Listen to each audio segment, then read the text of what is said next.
Walianza vita kitu saa 5.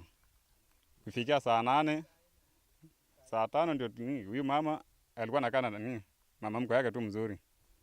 Vile yule mama alitoka pale kuja hapa hivi, mama mkwe akatoa jiwe akamlinga huyu mama.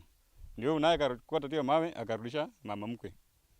Mwisho mama akaenda kununua mboga ya kukula lunch. Ndio shemeji yake kuja akafuata huyu penye alienda kununua mboga. Kutoka huku wakakuja paka hapa nyumbani ndio akamaliza naye. So hii ni kama mazoea imekuwa kwa hii area. Anaomba serikali isikie kilio yetu. Mama mkwe ndiye alipiga marehemu na jiwe. Yule naye akakota hiyo jiwe akarudisha yeye. Shemeji alipiga huyu tu mangumi na kukanyaga.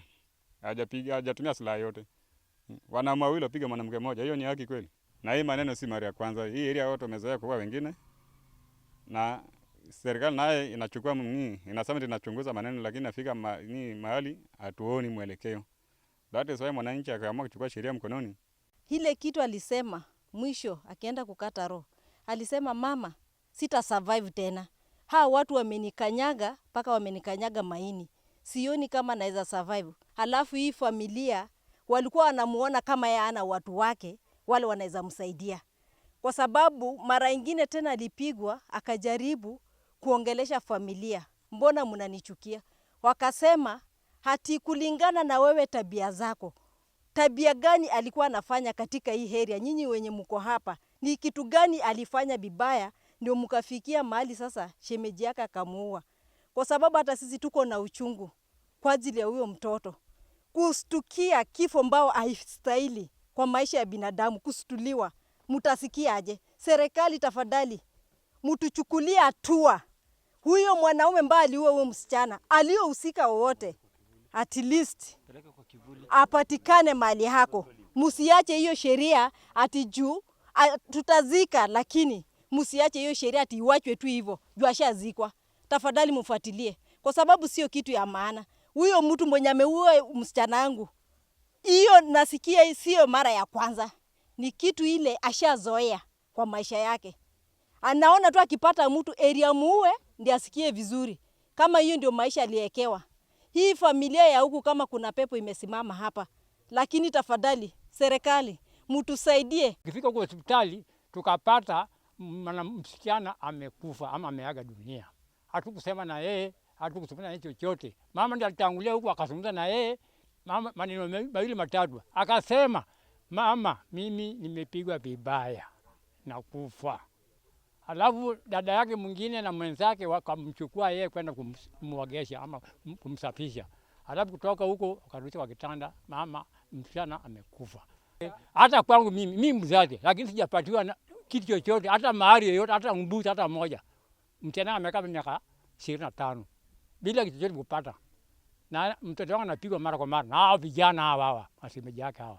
Si mara ya kwanza hii, si bwana yake ni mzuri. Bwana yake anasema kwamba yuko njiani anakuja huku nyumbani sasa leo. Sasa sisi naomba serikali ikiwa ya mambo kama haya yanafanyika na maluguru wako na masabchibu wako karibu na sisi. Wawe wakitusaidia mara kwa mara. Wakati tunapata shida, tukimbilia wa kwanza ndipo tuende mbele. Kwa sababu jana hii hata tukufanya kukimbilia kwa sanchipa majini. Tulifika haraka kwa hospitali kwa sababu kuokoa maisha ya mtu. Angekuwa mgonjwa tungeokoa. Sasa kwa bila alipigwa vibaya hivyo chenye tuko najaribu kuomba.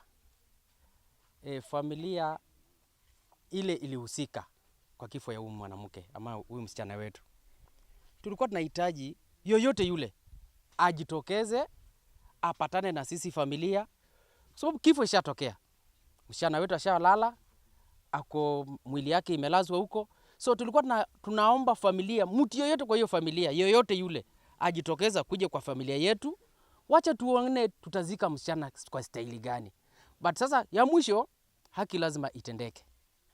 Kwa hii boma kuna mzee mwenye hii boma anaitwa Afrikanu Seronge. Kuna mke wake wa huyo mzee anaishi hapa. Wote wametoroka. Kwa hii boma kuna kijana mmoja na huyo pia ametoroka. Kuna mke kwa hii nyumba, huyo pia ametoroka ambaye ni mke wa huyu mwenye kuhusika mauaji. Pia huyo ametoroka, mke wa pili. Dada yetu kulingana na sisi hatukukua. Tumesikia tu kulingana na mwenyewe, ukisikia akiongea hivyo alisema yeye alikanyagwa.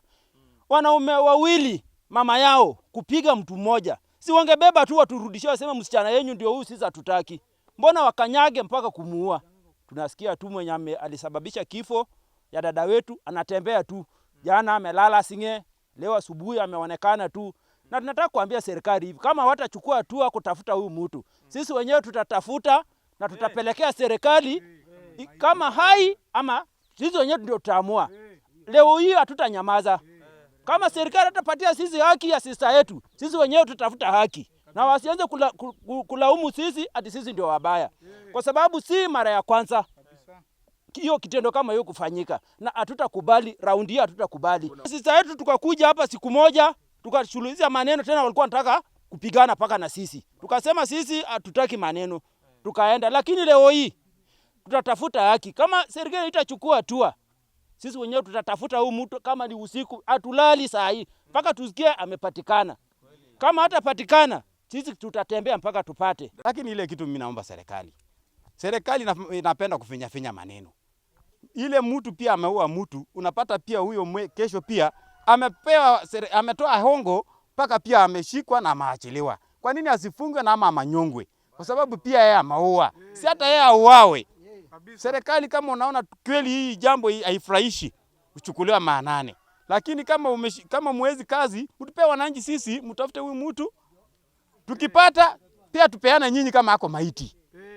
Na hapa mali tuko, naomba serikali, aswa mbunge wetu Mary, hii ni area yako.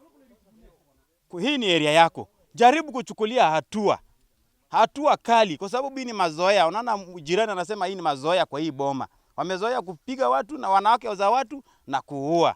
Sasa aswa Mary, mbunge wetu, na kuomba hii area yako, hebu chukulia hatua kali kwa hii area yako. Bwana wa marehemu niliongea naye, akaniambia yeye hako town, bibi alikuwa nyumbani. Nikamwambia kwa simu, bibi wako amepigwa na ndugu wako wawili, amekufa. Akaniambia sasa sina sahi fare, labda kesho asubuhi naanza kuja nyumbani. Hata asubuhi leo tungeongea na yeye. Akaniambia natafuta pesa na kuja nyumbani leo hii tunaongelelea saa hizi. Sasa unaona, sema ako kwa njia.